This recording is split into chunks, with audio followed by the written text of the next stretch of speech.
Halo guys, jumpa lagi dengan Mimin Oyen GG. Mari kita lanjutkan cerita Donghua Dewa Xiaoyan part 23. Ayo langsung aja kita ke alurnya. Jumlah ratusan ribu tentara yang perkasa sudah menjadi tulang punggung istana Dewa Berburu. Mereka yang tak terkalahkan, namun pada titik ini, Suho tampaknya mengerti bahwa istana Dewa Berburu tidak memiliki jalan keluar saat ini. Selain itu, setelah avatar Yonghe dan Xiaoyan telah bermain melawan satu sama lain, itu yang membuat ada rasa krisis yang sangat kuat. Karena dia telah sepenuhnya meremehkan Xiaoyan sebelumnya.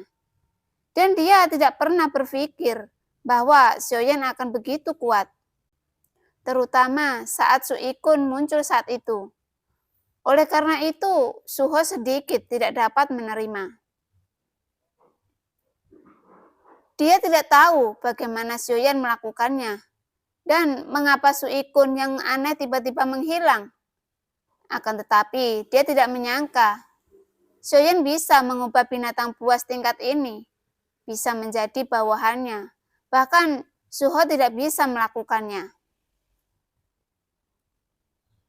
Dari zaman kuno hingga saat ini, mungkin tidak banyak orang yang bisa mengendalikan Su Ikun. Tentu saja, yang paling penting adalah selain Su Ikun, ada juga Jiu Ying dan binatang iblis. Meskipun Suho tidak tahu binatang iblis, dia masih setingkat dengan binatang buas tersebut. Jadi, mengetahui hal ini itu sudah cukup. Karena kemunculan ketiga binatang buas di tingkat keruntuhan, itu sudah mengganggu semua rencana mereka. Dan bahkan pada akhirnya, pertempuran itu dengan mudah diselesaikan tanpa perlu permaisuri mengambil tindakan untuk membantu Xiaoyan. Saat ini, pasukan Istana Dewa Berburu telah terintegrasi dalam kehampaan.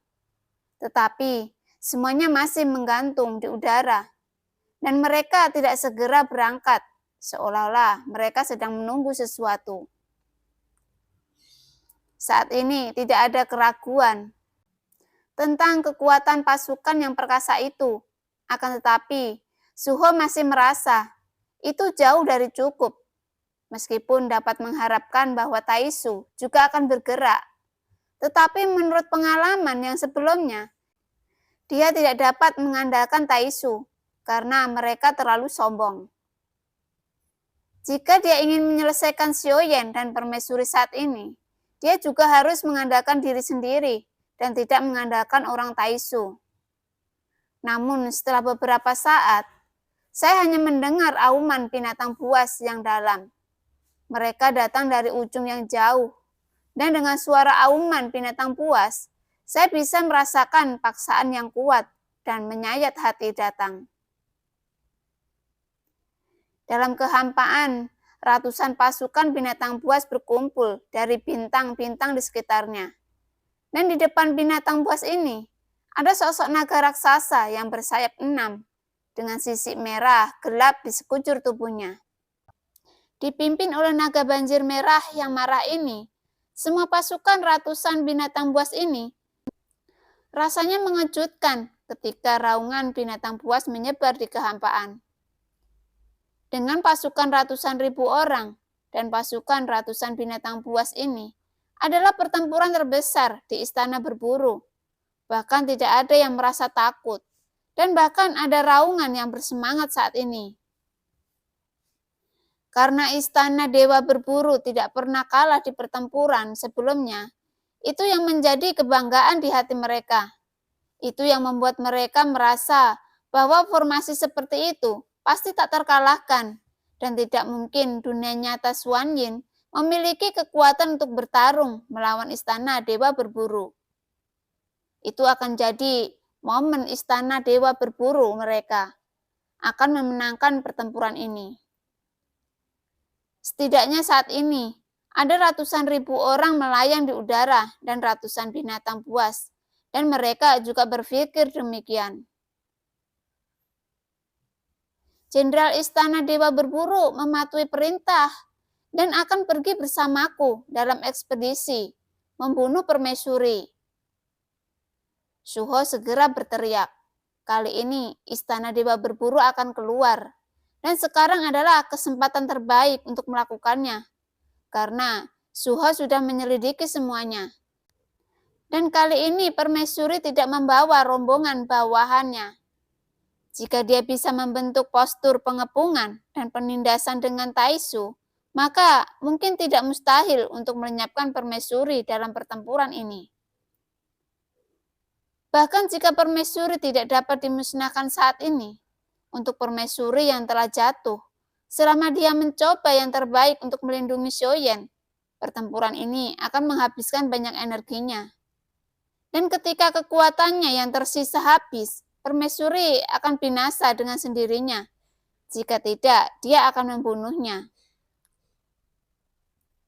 Sekarang mata Suho menunjukkan keganasan. Bahkan jika pertempuran itu berat, itu sudah sepadan.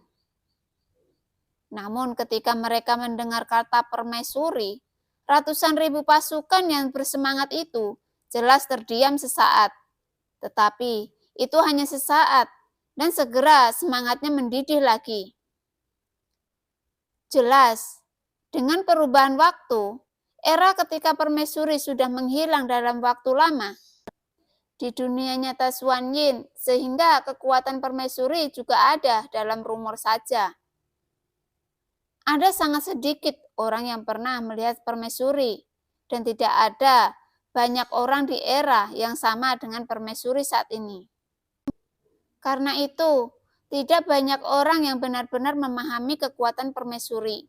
Setidaknya di mata mereka, istana dewa berburu tidak terkalahkan.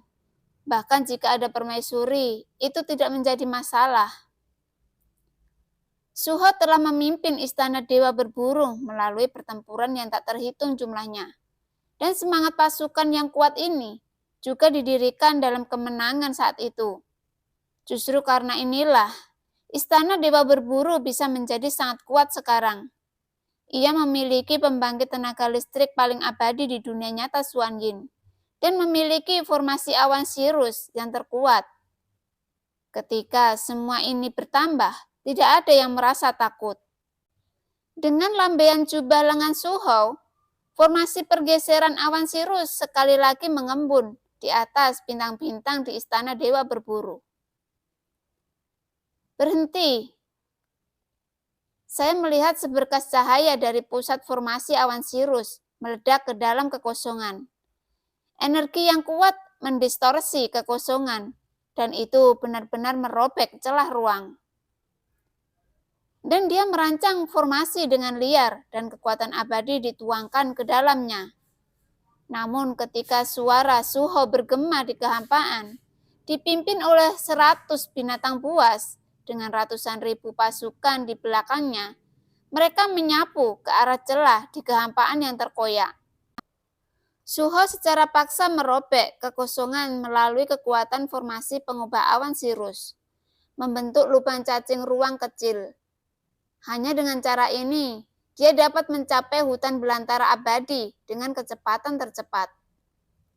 Lagi pula, jika saya tidak pergi sekarang, saya khawatir semuanya akan terlambat saat itu. Adapun Dewa Suho yang tergantung di udara, ada 2 sosok muncul di sampingnya saat ini. Mata mereka tertuju pada celah kehampaan. Sepertinya dia dan tentara mengalir ke dalamnya. Jika diperhatikan lebih seksama, mata kedua sosok ini sama persis dengan Suho. Meski terlihat berbeda, pesona di mata mereka dapat mengatakan bahwa kedua sosok ini adalah avatar Suho. Tidak sampai seluruh pasukan istana berburu memasuki celah kosong itu. 2 klon Suho tersapu pada saat ini dan menyapu celah kosong. Adapun dewanya, dia tidak pergi. Karena istana berburu dewa telah berkembang sejauh ini, dan diharapkan akan ada hari seperti itu, di mana jadi akhir dari permaisuri. Era itu benar-benar menjadi milikku. Mata Suho sedikit menyipit.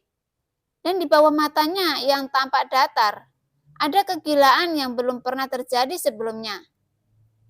Adapun Xiaoyan saat ini di Menara Pembantaian, dia masih menghabiskan seluruh waktunya untuk berkultivasi. Tetapi saat ini, Menara Pembantaian tampaknya telah stabil di beberapa titik, dan semuanya menjadi sunyi dan sunyi. Di seluruh Menara Pembantaian, hanya ada Xiaoyan saat ini, dan semua makhluk abadi yang memasuki Menara Pembantaian semuanya diteleportasi keluar. Jadi, Xiaoyan bisa berkultivasi di sini, sehingga tidak ada yang akan mengganggunya. Dan Xiaoyan juga tahu bahwa ada seorang permaisuri yang melindunginya, dan dia hanya perlu mencurahkan 100% tubuh dan pikirannya untuk kultivasinya saat ini. Tampaknya untuk menembus 10 miliar tidak lagi jauh. Dan Xiaoyan tidak menyangka bahwa setelah dia menerobos ke puncak bintang 9 dewa yang berjuang, dia akan mengantarkan pertumbuhan eksplosif seperti itu, yang secara langsung membuat warisan asal Qi-nya diperkirakan akan menembus hingga 10 miliar. Ini adalah sesuatu yang tidak pernah dibayangkan oleh Xiaoyan. Dengan peningkatan berkelanjutan dari origin Qi, Xiaoyan juga merasa bahwa kekuatan yang belum pernah terjadi sebelumnya, semua kekuatannya telah menjadi sangat kuat. Namun, Xiaoyan masih merasa itu aneh. Secara logis, untuk menerobos ke puncak Dewa Bintang 9 yang berjuang, dia seharusnya mencapai beberapa ambang keabadian. Tetapi pada saat ini, asal Qi-nya telah tumbuh, dan akan tetapi keabadian tampaknya masih sangat jauh.